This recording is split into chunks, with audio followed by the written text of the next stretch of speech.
नमस्कार, आप सभी को स्वागत है हमारे YouTube चैनल जीत की पाठशाला में। आज हम लोग फिर से आ चुके हैं एक नए डिस्ट्रिक्ट के क्वेश्चन पेपर लेके। आज हम लोग सॉल्व करेंगे बरपेटा डिस्ट्रिक्ट के MCQs जो कि पूछे गए थे पिछले 2024-25 प्री फाइनल एग्जामिनेशन में। तो चलिए बिना किसी देरी के इस वीडियो को शुरू करते हैं।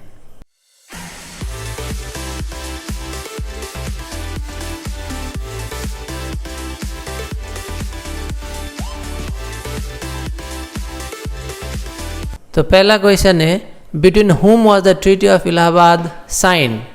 ट्रीटी ऑफ इलाहाबाद किस किस के बीच में साइन हुआ था? तो इसका आंसर होगा ऑप्शन नंबर सी, शाह आलम और रॉबर्ट क्लाइव के बीच में, और ये साइन हुआ था 1765 में। Question number 2, which of the following newspaper reported Bengali women are the most obstinate and most dangerous antagonist of the English. कौन सा न्यूज़पेपर ने कहा था कि Bengali women are most obstinate, यानी कि बहुत जिद्दी होते हैं, और वो बहुत डेंजरस एंटागोनिस्ट यानी कि ब्रिटिश के खिलाफ है बोल के कौन सा न्यूज़पेपर में कहा था? तो ऑप्शन ए में है द डॉन, बी में द टेलीग्राफ, सी में है द बंगाल गैजेट और डी में है द बंगाली। इसका जो आंसर है वो होगा option number B, the Daily Telegraph, जो कि लंदन में पब्लिश हुआ था 11 अक्टूबर 1907 को। Question number 3, why did Rabindranath Tagore renounce his knighthood. Rabindranath Tagore ने उनको जो दिया गया उपाधि नाइटहुड का वो क्यों उन्होंने रिटर्न किया था? ऑप्शन ए में बोला गया है कि इन प्रोटेस्ट अगेंस्ट साइमन कमीशन का विरोध करने के लिए। नंबर 2 में इन protest against Jallianwala Bagh massacre, Jallianwala हत्याकांड का विरोध करने के लिए। तीसरा दिया है इन प्रोटेस्ट अगेंस्ट रौलाट एक्ट के विरोध में, और नन ऑफ द एबव। इसका आंसर होगा ऑप्शन नंबर बी, इन protest against Jallianwala Bagh massacre. तो ये कब हुआ था? 1919 को। Question number 4, when did the Chauri Chaura violence take place. Chauri Chaura का जो इंसिडेंट हुआ था वो कब हुआ था? ऑप्शन ए में 5 फरवरी 1922, बी में है 31 जनवरी 1930, सी में दिया गया है 8 अगस्त 1942 और डी में 6 अप्रैल 1919। सही आंसर है ऑप्शन नंबर ए, 5 फरवरी 1922।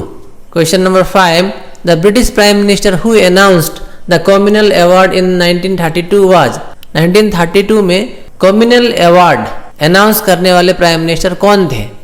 क्लेमेंट एटली, विंस्टन चर्चिल, रामसे मैकडोनल्ड और नंबर डी में थेरेसा मे। इसका आंसर है ऑप्शन नंबर सी, और एक कम्युनल अवार्ड 1932 में अनाउंस किया गया था। Question number 6, after the establishment of British rule in Assam how did the system of revenue collection change. यानी कि जब ब्रिटिश रूल स्टार्ट हुआ आसाम में तो यहाँ का रेवेन्यू कलेक्शन में क्या चेंजेस हुआ? तो ऑप्शन ए में collection of revenue in currency, B में है decentralisation of revenue system, C में है नो चेंज और डी में है रिडक्शन इन रेवेन्यू।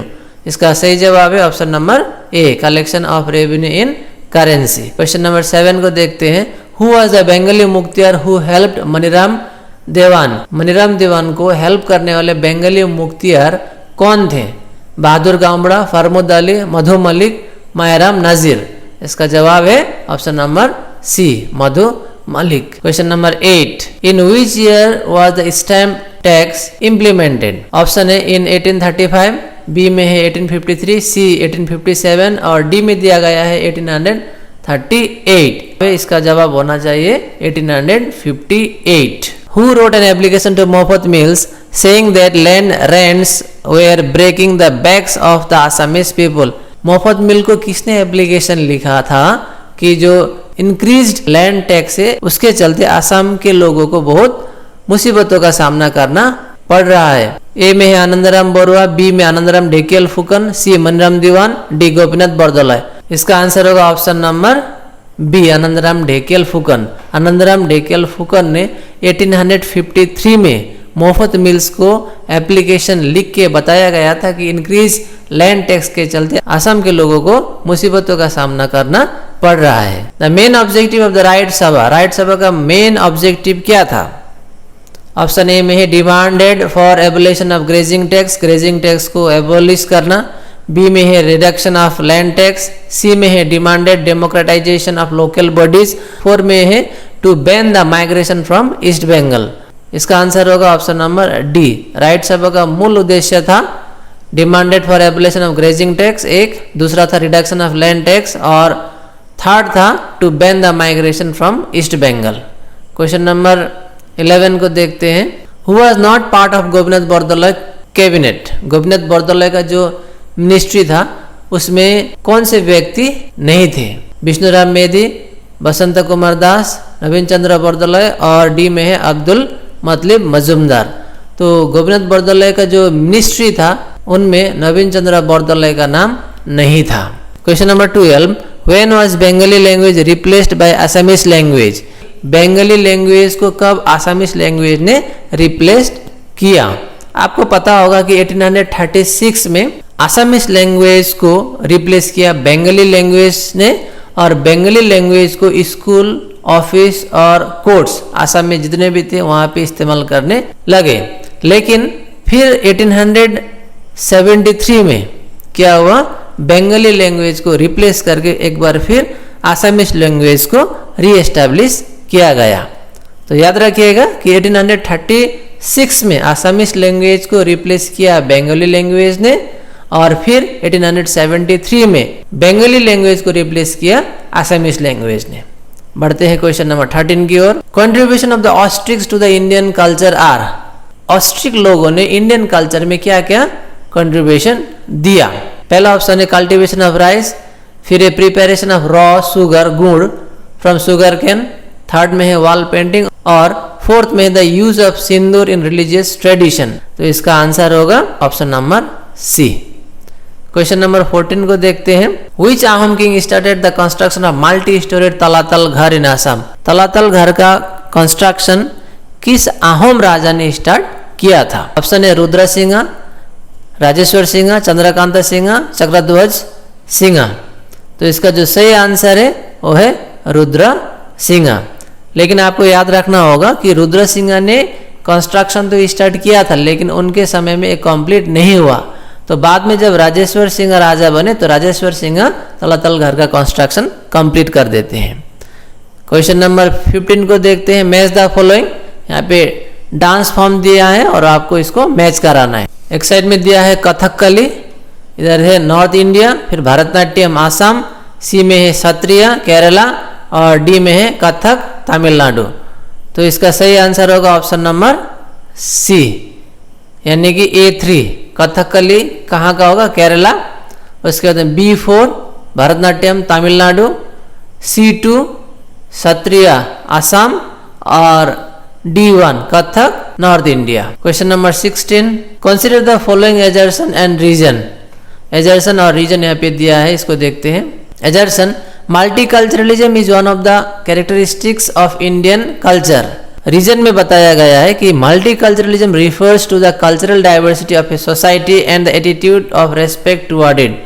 रीजन में बोला गया है कि मल्टीकल्चरलिज्म का मतलब होता है अलग अलग कल्चर एक ही साथ सोसाइटी में एग्जिस्ट करना और एक दूसरे के प्रति रेस्पेक्ट दिखाना। तो ये भी सही है, यानी कि एजर्सन और रीजन दोनों ही क्या है? सही है। तो देखते हैं option B. Both Ejerson A and region R are correct and the region is correct regarding the Ejerson. Father of economic geography is, economic geography के father कौन है? Karl Ritter, George Chisholm, C.F. Jones, G.G. Darkenwald. तो इसका answer होगा option number B, George Chisholm. Question number 18, which of the following is not applied to resource? Resource होने के लिए कौन सा होना जरूरी नहीं है?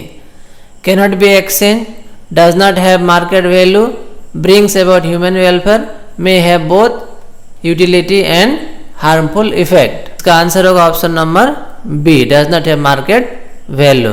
19 को देखते हैं। Which one of the following is an abiotic resource? Air, bacteria, fungus, crops. ये चार ऑप्शनों में से कौन सा ऑप्शन नॉन लिविंग थिंग है? इसका आंसर होगा एयर।